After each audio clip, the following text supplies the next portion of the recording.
Ladies and gentlemen, today I'm going to talk to you about buildings and fire safety.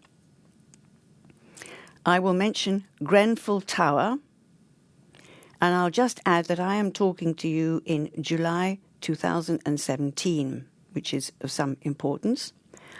I'm going to talk about the issue of construction of buildings, fire safety, how to avoid risks. And I'm going to start now. As I just said, I'm talking to you today in July 2017. The issue of buildings and fire safety has now become something of major importance and a lot of attention. Why? Because we have just witnessed in London a huge fire, a tragic fire, in a tower block. This happened in June 2017. The tower block was called Grenfell Tower. Now, Grenfell Tower was 24 stories high. It was built in the 1970s in a rather affluent part of London. When the fire happened, some 250 firefighters were called out to try to control the blaze. But the blaze was so fierce that in a couple of hours only, the fire had spread to 3 sides of the building and completely burnt out the whole interior. The upper floors went on burning into the afternoon, and this after hours and hours of flames shooting out of the building. It actually began at around midnight. Now, we know that the fire began because of a faulty refrigerator on one of the floors, but we still don't know at this stage exactly how many people died in this tragedy. It's certainly upwards of 80. And many questions are being asked, including, how could it possibly happen in this day and age? Well, fires burn fast, we know that. And yet, in this building, the fire that burned that quickly should have been impossible. First of all, high-rise buildings are complicated, and escape from them is difficult. So there are lots of strict fire regulations. But it seems that the regulations were simply not sufficient in this case, or they were not being observed.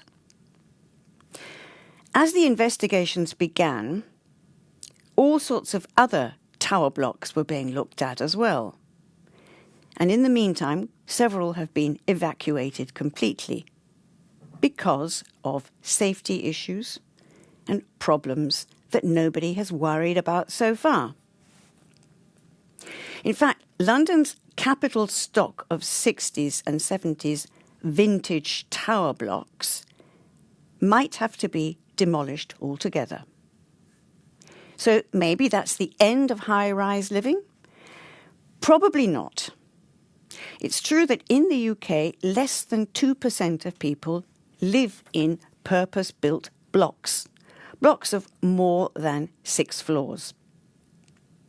It's also true that poor planning and neglect have meant that high-rise buildings have a bad reputation in general with the public.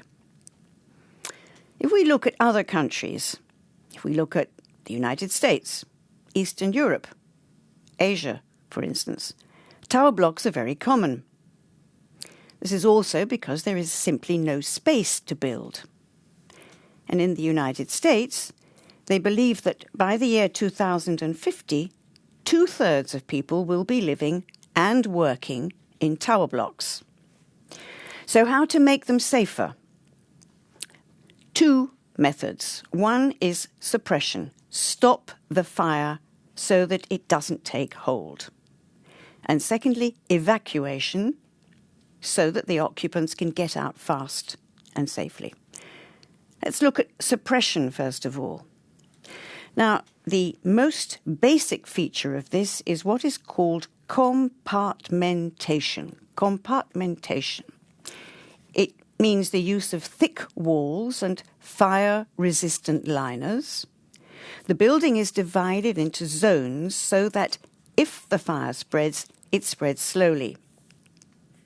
In residential buildings, each flat will be considered as a single compartment, and the regulations stipulate how long that should hold before the fire spreads. Generally, that works. When it doesn't, of course, it's a total catastrophe. For the Grenfell Tower fire, it isn't sure, but it seems that the problem was the cladding, the outside cladding, which was made of blocks of inflammable plastic encased in sheets of aluminium. That cladding was added in 2014 in order to improve the building, so that it would look nicer. Some countries have actually condemned this kind of cladding, for example, Germany and the United States. But if all the regulations had been respected, then this fire would never have happened, and Grenfell Tower would not be the sad, charred shell that still stands in London for all to see. Let us hope that more care is paid to fire safety in future so that a tragedy of this sort never happens again. Thank you.